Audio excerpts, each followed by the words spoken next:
And we are live. It's the inaugural edition of the Bear Nation Radio Coaches Show, and we are at Cafe Maison, downtown Church Point. We want to say thanks to Jeff for having us out here and being the sponsor for our Coaches Show this year for the 2017 Church Point High School football season. So we're excited. I'm Chris, and I'm here with Coach Arceneaux. I know you're excited about what we're doing this year. No, absolutely. Anytime we get a chance to promote our programs, promote Church Point High School, we can get it out, especially outside of our area. We're always happy to do that. You know, any chance we get to promote our school on the radio is a great thing. And now that we're going to try to do our own thing, it's even better. It's even better. So I know a lot of people were following our Bear Nation Radio Facebook page. That's going to be one way to stay in touch with what we're going to do. You can find the links on where to listen, and it's going to be exclusively online this year. We're starting this with football, and I think we're going to expand. Maybe if there's a playoff game for baseball or a playoff game for basketball, volleyball, softball, whatever, we can kind of do our own thing. Absolutely. You know, I think we need to try to expand and promote all of our sports as much as we can. You know, I know it's going to be difficult to do all the baseball games, all the softball games, but now, at least with Bear Nation Radio, we have the capabilities to promote those other sports. If we make the playoffs in volleyball or basketball, you know, we can do those games and, you know, get it out. And, you know, we have a lot of alumni who live outside the area. This is a way for them to kind of keep in touch. You know, we try to ask everyone to try to stay involved as much as they can, and we do have a big alumni following. I know several years ago we played a televised game, and actually got a message, an email from someone in Colorado who picked it up on DirecTV, and they were excited to see the Bears play. And so, you know, this is a way that, you know, we can use technology to try to get to our alumni base, build our base outside, you know, the Church Point area. So also we want to say thanks to our sponsors who jumped on for Bear Nation Radio for football. Also on our Facebook page, we do have a post there about being a sponsor. We do have some more sponsorships available. You can email us, bearnationradio@gmail.com, or I'm sure if you call Coach or talk to Coach and you're interested in doing this, he can get you in touch with one of us. And the good thing too, all of our sponsorship money going straight back to athletics. Absolutely. You know, and people don't understand the amount of money it takes to run an athletic program now. You know, we receive no budget from the school board itself. Everything we do has to be raised. There's a lot of schools that are moving towards athletic fees, charging bus fees to their athletes. You know, and we're trying to avoid that, and Bear Nation Radio is one of those ways that's helping us, because we are able to get some sponsors and help pay for a few things. You know, people don't understand, you know, with the big concussion word out there. I mean, for me to purchase one football helmet, we're looking at $350. You know, when I started coaching 25 years ago, $180 was the top of the line prime helmet. You know, and we're far surpassed that. You know, so we're looking at $350.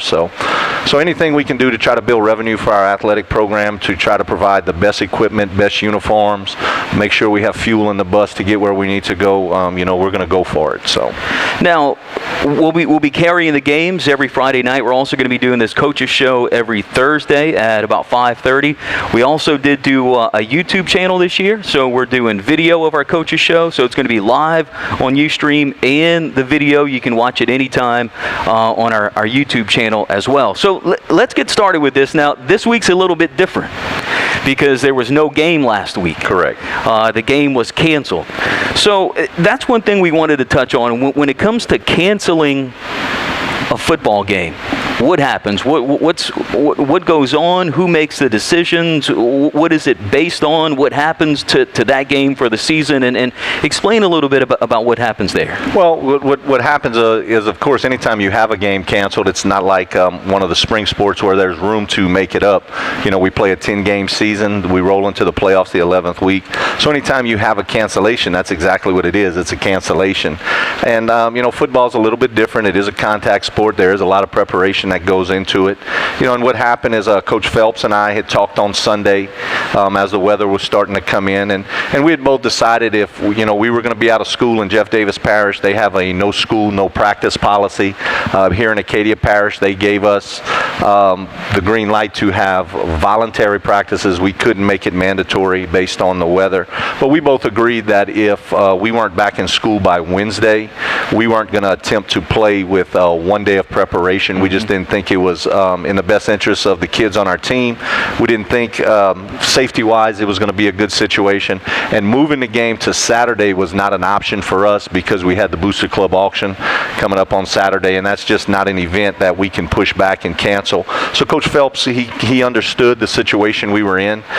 We talked late Thursday afternoon when they went ahead and they canceled school in Jeff Davis and Acadia Parish.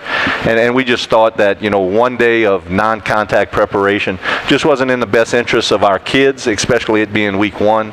And, and of course, safety-wise, we go out there, we get a kid who gets a catastrophic injury with 1 day of prep for a game. As coaches, we would have to look at ourselves in the mirror and know that we didn't put the kid in the best situation to be successful. So it was a mutual thing between Coach Phelps and I. I did get a couple phone calls about from other schools who were canceling, who were looking to try to fit games in. And it was the same thing. We didn't practice Monday, Tuesday, or Wednesday. I'm not going to put our kids in a situation without any prep, go and run out and try to play a game. That's just not in the best interest of what we're trying to do at Church Point High School. And it seemed like more the western side of Acadiana and the western side of Louisiana, where they thought the storm was going to be worse, were one of the first ones and the ones to cancel or reschedule their games. Right. Well, and again, the superintendent stepped up at Jeff Davis Parish because they do have a policy: no school, no practice. So he stepped up and he canceled, told them that none of them were going to play because none of them were in school. So kind of Calcasieu Parish did the same thing. Cameron Parish did the same thing. Of course, and the weather there was much worse than we got on our end. So I respect them for doing that. And again, I, as the head coach, have to have safety of our kids in mind, and I just didn't think it was in the best interest of our kids to put them out there without any preparation. So what happens to the record? What happens to this game? Is it just a wash? Yeah, it's a wash, and what happens is, of course, we use the PowerPoint system here in Louisiana for to determine playoffs. There's a formula they use for schools who only play 9 games, because not everybody plays a 10-game schedule. There's some schools that actually have 2 open dates, and they're only going to play 8 games. So there's a little sliding formula they use to calculate your wins, to calculate your PowerPoints for teams who've only played 9 games. So there's a system in place to handle if you only play 9 games. It's disappointing, of course, for our seniors who are going to play 1 less game this year. Yeah. But it's not the first time it happened. When we had Gustav come through, we missed a game there. When we had Rita come through, we missed a game there.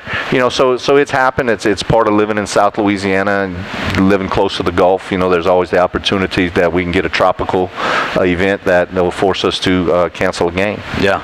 So let's go ahead and jump into this season. Let's jump into the team as a whole. What's the team looking like numbers-wise? Let's talk offense and defense. Well, last year we went through a season where we lost our first 5 games.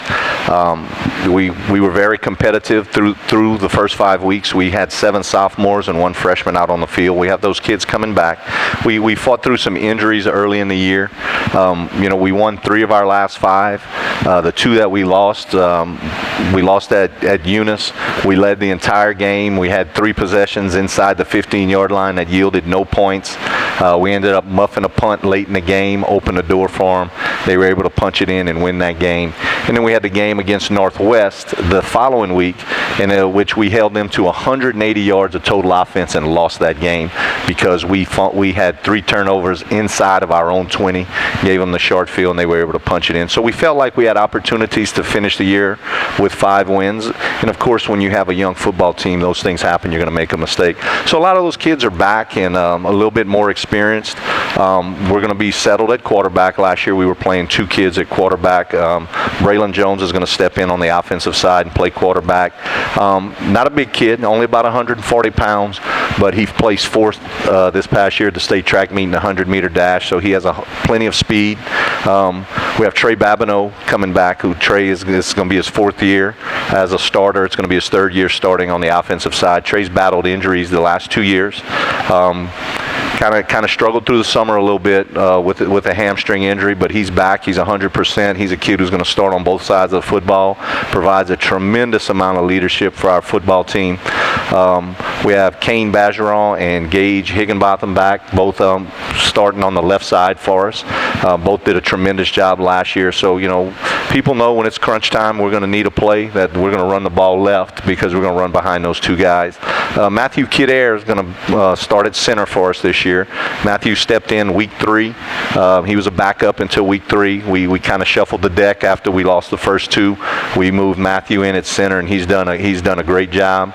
He's a kid that all the other kids love. They rally around him. He's got a fun personality, and he does a great job making all the line calls for us. Darian Gobert, who last year got an opportunity to start early in the year as a sophomore at left guard. He's going to have the opportunity to be the starter at right guard. Going into the season, we're going to rotate 2 kids at the left tackle position, Hayden Lejeune and Tanis Mir. Both of them bring something a little bit different to the table.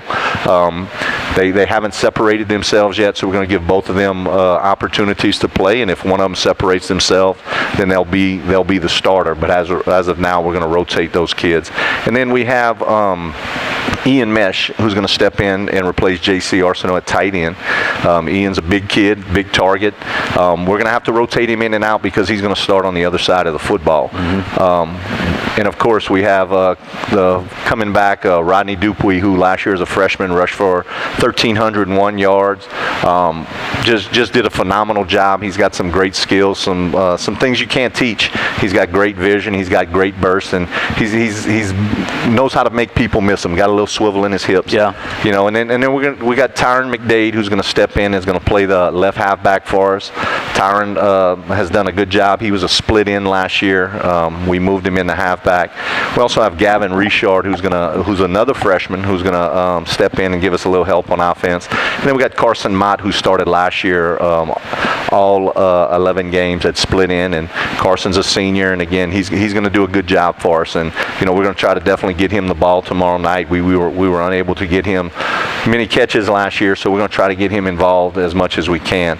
On the defensive side of the football, the kid who's really kind of separated himself is Pat Boast, who's going to play nose. We play the 50, or some people want to refer to it now as the 3-4 on defense. And Pat is a senior. He kind of coasted through last year. We saw some flashes of brilliance from him, but he's really been working hard, and we're expecting him to really do some good things for us, especially tomorrow night, controlling the center of the line. And then we have Ben Henry, who's another big body kid, very athletic, who's going to step in on the D-line and is going to put his hand on the ground and try to get after him a little bit. And we're excited about our 2 inside linebackers, and Ethan Daigle and Eduardo Brasino. Both of them saw action last year. Ethan, 2 years ago, tore his ACL, so he came back from that last year, and then tore his labrum in his shoulder. So he's battling some injuries, but we're looking for those guys to do some good things for us inside. And then, of course, Braylon will flip over and he'll play some corner. And then Trevon Wheeler, who didn't play football last year, came out this year, another kid who's got tremendous speeds, trying to figure the game out. He's been struggling a little bit with coverages and rotating in and out, you know, but we're going to give him plenty of opportunities to play. He's a kid who got the speed to go out and cover everybody's best receiver, you know, so we're expecting good things. And then we're going to have a whole plethora of guys play at the safety position, because all those guys who are playing the skill positions on offense are going to flip around, and we're going to rotate them over there at safety. You know, so we're excited about those kids. We're excited about both sides of the football. We have plenty of experience. Really, the only kid who did not get an opportunity to get a bunch of experience last year was Trevon Wheeler, and that's because he did not play football last year. So we got a lot of kids who got a lot of playing time, and you know, going into early in the season, our approach is always to try to play a bunch of kids, especially some young kids who may not be ready, but you got to get them on the field early in the year, especially with the heat and, you know, from a conditioning standpoint. And get them game ready, yeah. Yeah, absolutely. So, again, we're doing our inaugural coaches show here at Cafe Maison, Main Street, Church Point, with Bear Radio Nation. And we talked about the players. We do have your 2 captains here. We'll bring them on real quick if we can get Gage and Trey here.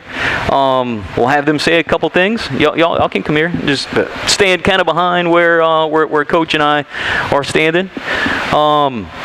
You know, one question I had, whoever wants to take the mic first, whoever's not as nervous as the other, tell everybody what it takes to make it and get the title of captain. What's the criteria? Do the players vote on it, or what happens when it comes to being the captain? Well, you have to start out in the summer workouts, and you have to make a total of. And there we go. All right, there we go. And make a total of 16 workouts, and the students, the players do vote on it. you get I don't know how many seniors you had make the total. I think all of the seniors made all the workouts, and I mean, it's a great honor. It kind of shows you what people think of you, as a player and as a team leader. For me, it's the guys that step up. It's the guys that did what they were supposed to do, went over and beyond what they were supposed to, and it's just the guys that are great leaders on the team. I mean, there's a lot of good leaders in this senior class, so it is a great honor being a captain, as well as the other three that I'm with. So I mean, we all gonna group together as brothers and try to fight it out for this season.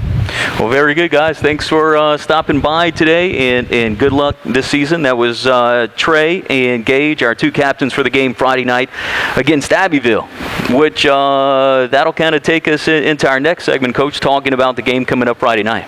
Yeah, Abbeville went through a little transition last year. Their coach was diagnosed early in the summer last year with cancer, and he ended up passing away about a week before the start of the football season. So Kevin Kern, who was an assistant on the team, stepped in and was the interim head coach, and they ended up making him the head coach coming into this season. So Coach Kern has a tremendous amount of respect from his team. He does a great job getting his kids organized. I was able to see Abbeville on film last year, early in the year when they played Kaplan. Looked very disorganized, really struggled through special teams, and you can see that they have a plan in place. They're very much better organized special teams wise. They did a much better job in the Jamboree and in their week 1 game against West St. Mary. Yeah, they won, and that was their first home open win in 9 years. And it was back in 2008, which it was West St. Mary that they beat back then too. Right. Well, in late 90s, early 2000s, Abbeville was one of those teams you just didn't want to see on your schedule. They of course they had the Mitchell brothers who went on to play Division I football. I think Brandon went on to play in the NFL, has several Super Bowl rings. So they were producing kids like that who were Division I athletes, and they like any small town, they're going to go through their peaks and valleys, and right now they're in a valley as far as the kids they're putting out on the field. But Coach Kern is doing a better job. The numbers are up as far as participating on the football team.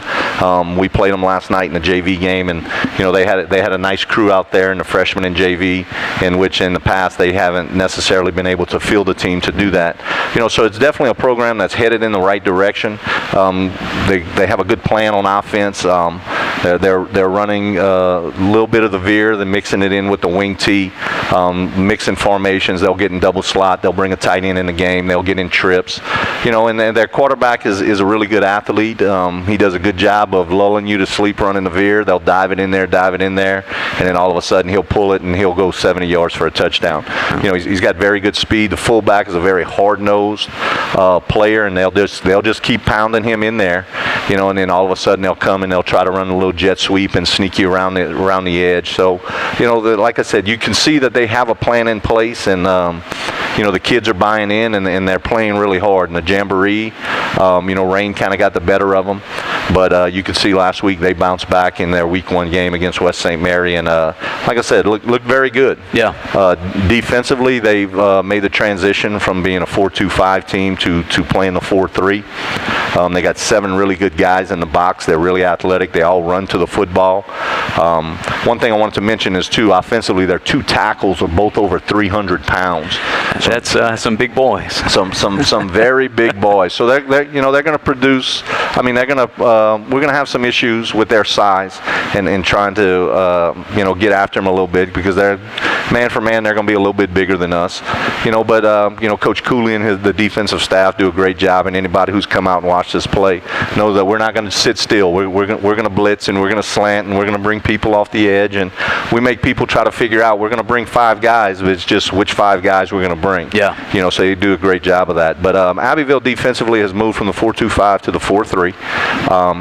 They haven't shown a bunch of coverages, and through their first 2 games, they've played cover 3. They've played a little bit of quarters, and they try to keep those 7 guys in the box. They try not to adjust the box. They roll their secondary. So there's some things there we're going to try to take advantage of formation-wise, But we do feel like we might be able to get the ball to the edge and produce some big plays. And if we can get them running side to side, then of course we can get Rodney going between the tackles and probably produce some big plays for us if we can add that extra element in being able to run for the football, run with the football, and we're hoping that he can take it and have a couple big plays, and and it's just going to force people to try to defend the whole field, exactly what you want to do with the wing T.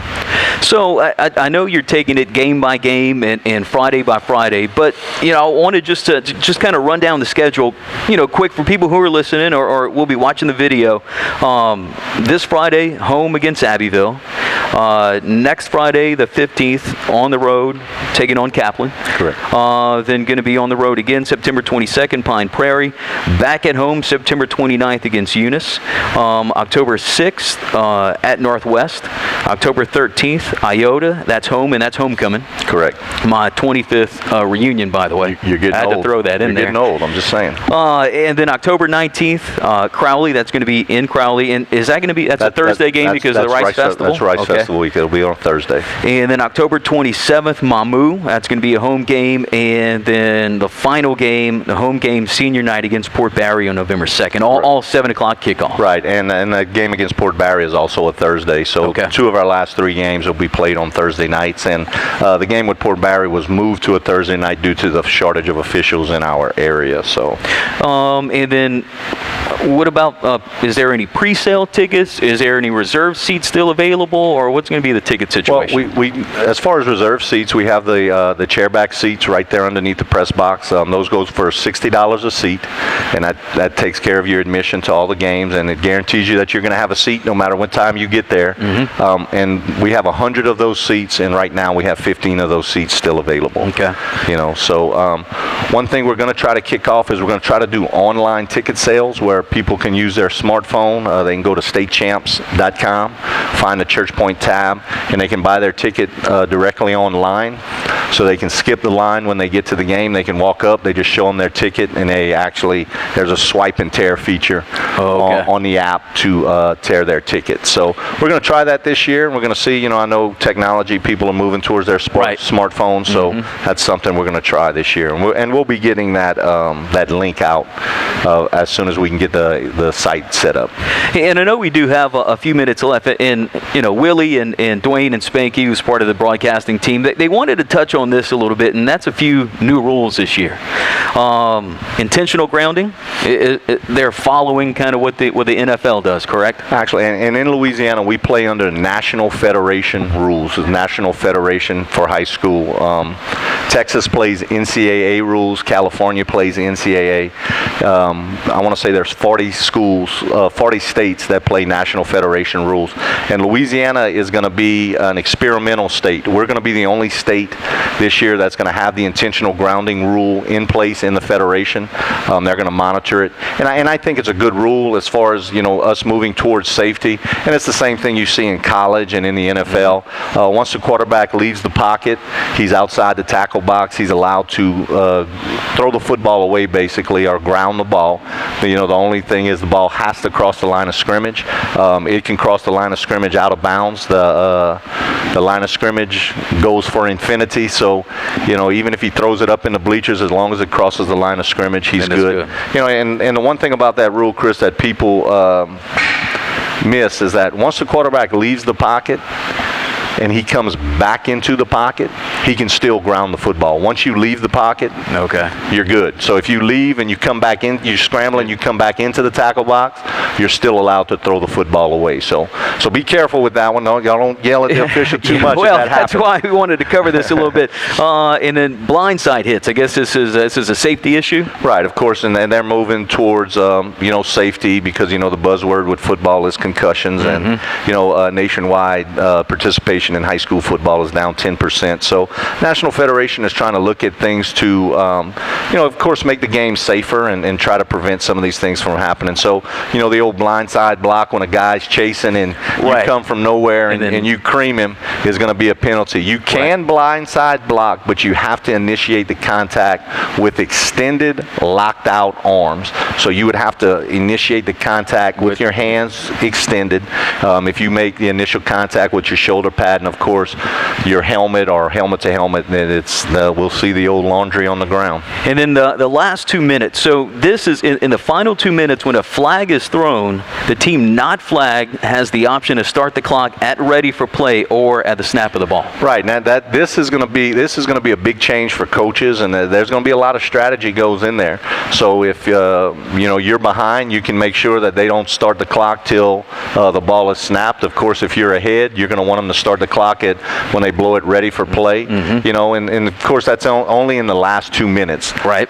So it's going to be interesting. I think it's going to be an adjustment for coaches strategy-wise. Right. I'm sure the officials will miss it once or twice. Yeah, to get used to it. Yeah. And then the onside kick. No more bounce kick for onside. Right. If people watched us play several years ago when we had Kean Richard, who was a very good kicker, he had mastered that what they call the high hop, where you just run up and you hit it off the ground, and that sucker would go about 25, 30 feet in the air, and then you run down there, you wipe everybody out, and you recover the football. Yeah. One night we did it 3 times in a row against Port Barre. They've outlawed that, and again, it's for safety concern. Yep. So if you're going to onside kick, the ball has to touch the ground at least twice before it goes up in the air.